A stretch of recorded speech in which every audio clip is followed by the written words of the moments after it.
what's up, guys? Welcome back to another Chubbs Reviews, where I bring you a review every Monday, Wednesday, and Friday. And today I'm finally bringing you guys a solid, full-fledged first take review.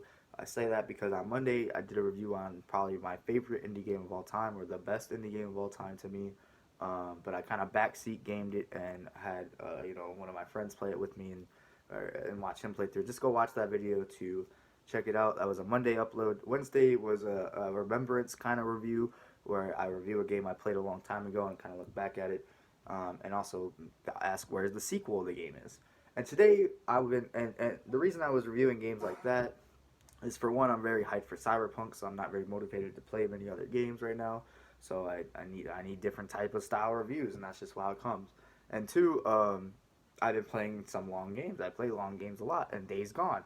We're reviewing Days Gone, the zombie open world game, with the star Deacon Saint John, a typical white male protagonist, hard-bodied biker, who used to be in a biker gang before this shit went down, and also had a wife before the shit went down, and he lost his wife because the shit went down, and he's counting the days gone that she's been gone, and that's why the game is named Days Gone. Um, but he's also got a homie named Boozer that is around in the beginning, and I really like their chemistry throughout, especially in the beginning. Even though the game comes at you right away and just throws you in this world, and you just got to deal with it. Um, but you just got to kind of accept it. The zombies in this game are called freakers. I mean, they're zombies. They're kind of like 28 Days Later zombies, where they run at you in hordes, and that's kind of the appeal of the game, is the hordes. But some negatives about this game is, one, there's a lot of loading. Like, you will drive to a place, load, cutscene, load, walk 10 feet, load, cutscene, load, walk. It's just a lot like that. I hate recently watching one of my friends play it for the first time. Like, it made me think about how picking things up in the game is a hold. You gotta hold square. Why can't it just be a press square like that? It sucks, especially when you are running away from a horde of zombies and you need to pick up ammo or shit to make Molotovs and shit like that. And you gotta stop and hold the button, and it just doesn't work sometimes. It sucks. But there's not many bugs about the game anymore. There's actually none. I occurred no bugs, no crashes even.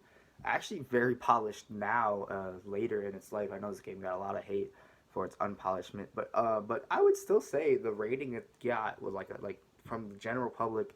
I mean, it's a little bit not as, like, the public hates it a little bit too much. It's definitely worth checking out sometime, but it's still just a good game. It's okay. It's not gonna blow your mind. Will you even remember this game? I don't know. I kind of compare this game to like a Horizon Zero Dawn to me.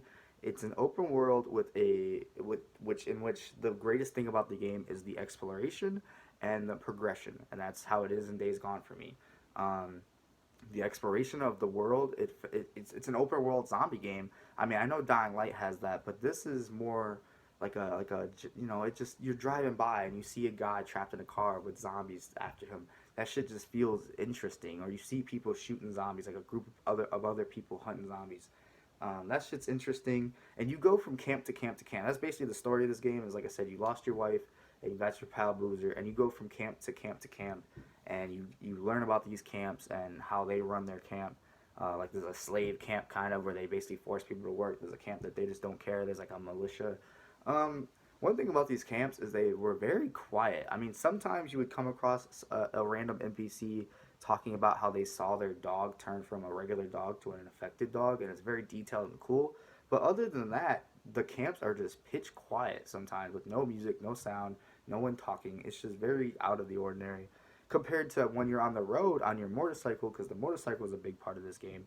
The radio is constantly going off. Someone's constantly telling you missions, and holy shit, if you don't hear the entire conversation before you get to your next mission, and it cuts that conversation off, it'll start that conversation all the way over the next time you're out on the road.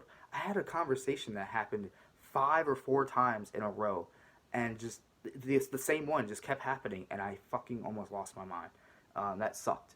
So take away that shit. This game is very weird. It's in the first half of the game. It's very much like not a zombie game. Zombies are there, and it gives the vibe of zombies.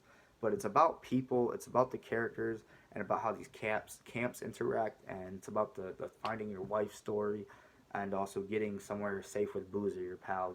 Trying to get a new life started or whatever. Um, the second half of the game is definitely better. but both parts drag. This game has I didn't do a lot of the side missions because I started to do some and they were very repetitive, like just go fetch this or go kill that. But even some of the main story missions, a lot of the main story missions are literally the same type of mission as a side mission, but they make you do it in the main story. So the game is stretched out in the beginning and towards the end, but it also does pick up, like, there's a lot of solid moments in the middle of that. But as I was saying, I don't think you'll remember this game. Like Horizon Zero Dawn, if you think about that game, you remember that you had a good time on it. You remember the bow was cool. You remember the world and with robot dinosaurs was cool. But do you remember what the fuck you did, like in the story? I don't, because I don't think that's how Days Gone will go. I don't think I'll remember anyone in it besides one or two characters, just like you do in Horizon. And you'll remember the main character, like Aloy and Deacon St. John, but you won't remember what you did. You'll just remember you kind of enjoyed it, with a little bit of a lot of things you didn't like the load times and the hold square. Um, and yeah, and the story's got some weird pacing. You know, you're flashing back a couple times, and also the story didn't go anywhere crazy like I thought it would. I really wanted this game to dive deep into why the zombie virus got made and who made it or this and that. But I mean, they do eventually tell you that, but it's kind of like a throwaway line. It has no real meaning in the story.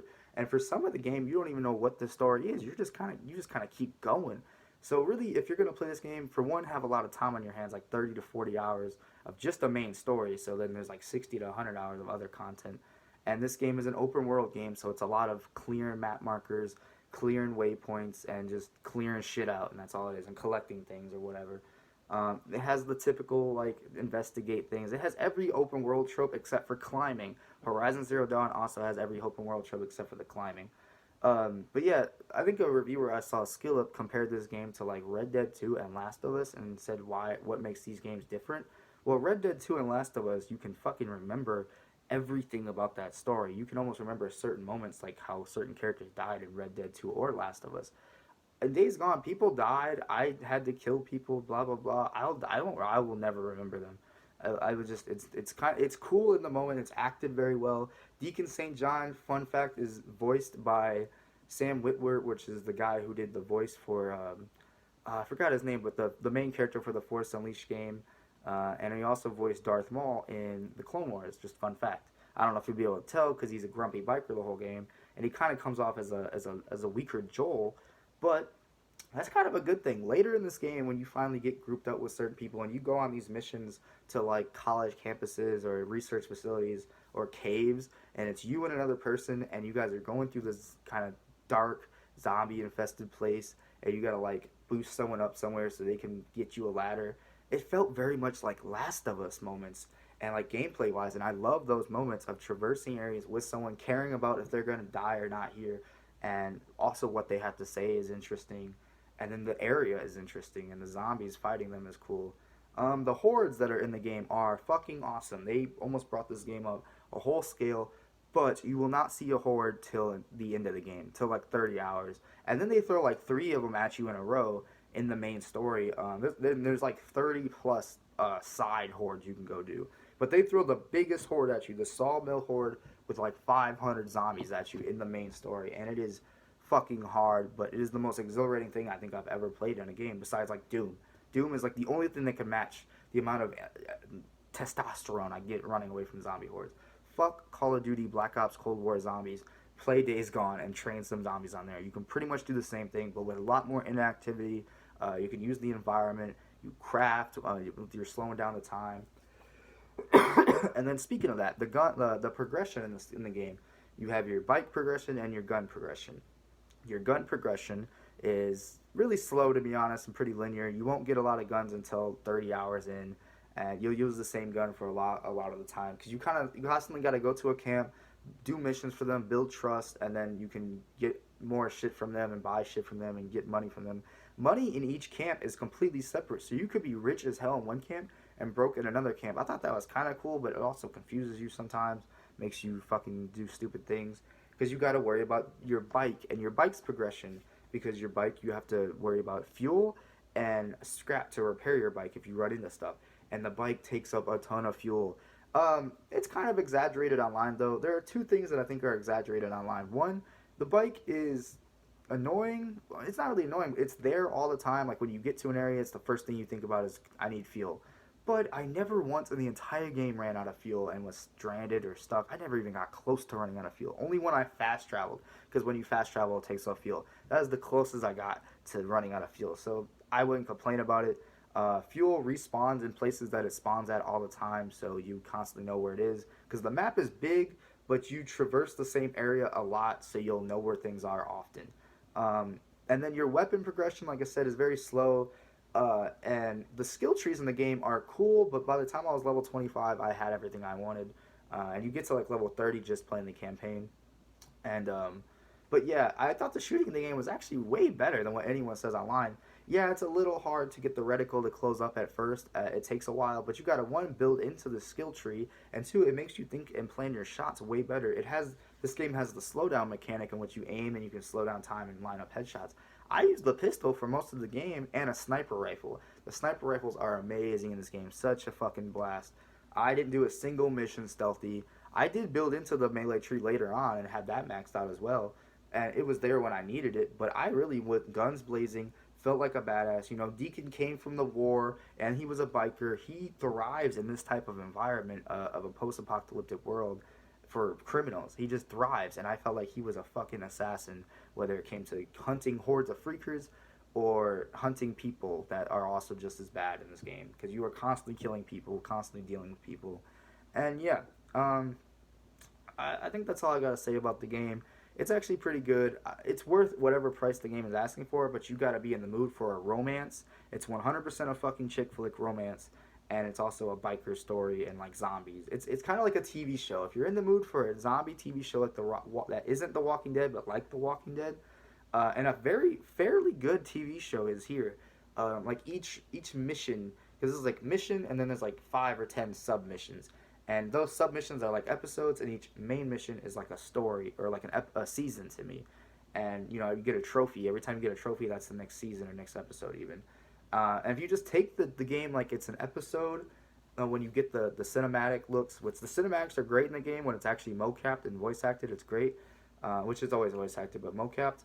But if it doesn't go to that load screen and cutscene, it doesn't look as good, and it bummers me out, because compared to a game like God of War, this game has so many chances where in the cutscene you get on your bike, you know, you're done talking in the cutscene, about to get on your bike and take off, and then it cuts to a black screen, and then you can take off. It's not just one straight gameplay thing through, and it's super frustrating, to be honest.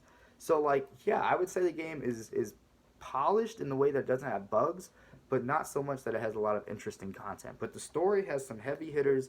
I'm really looking forward to a Days Gone 2, or even a sequel, a prequel, or like a DLC explaining the past of this biker gang that Deacon was a part of. They talk about how there's a guy named Jack that Deacon tries to make proud all the time. Iron Mike was a part of the gang. The leader of the Rippers was like a part of this gang. Boozer and your guy, and then you could just throw some whatever characters in there. It would be really cool to see the gang in its prime, or even explain what your wife did maybe throughout some of the time in the game when you have flashbacks, and it could be patched in there like what she did, where she went. It could be interesting DLC. This game has tons of potential, and I'm really looking forward to a Days Gone 2 for sure. But this game overall is still, to me, a final verdict. I gave the same thing to like a Horizon Zero Dawn. It's a 7 out of 10. I hate to keep comparing the two, but that's what I compare this game to, or even a Last of Us Part 2. But just not as solid combat, but definitely combat pretty much ripped from The Last of Us, and a lot of talking and a lot of dialogue. So the dialogue's not as hammered and it's not as good. But really, the story is just as interesting here as Last of Us Part 2, and it won't make you angry. Anyway, thank you guys so much for watching this long review of a game that I actually was surprised. It surprised me in a lot of ways, but it also disappointed me in the fact that it didn't go into detail about the zombie like outbreak or nothing really, or why the zombies got made. It kind of drifted over, and by the end, the story is kind of like, what is the story? It was more about the journey than the destination. That's definitely what it is, and it was a fun journey. And so yeah, thank you guys so much for watching. Look forward to my Cyberpunk news next week. Like, comment, subscribe, and I'll see you in the next video. Peace out.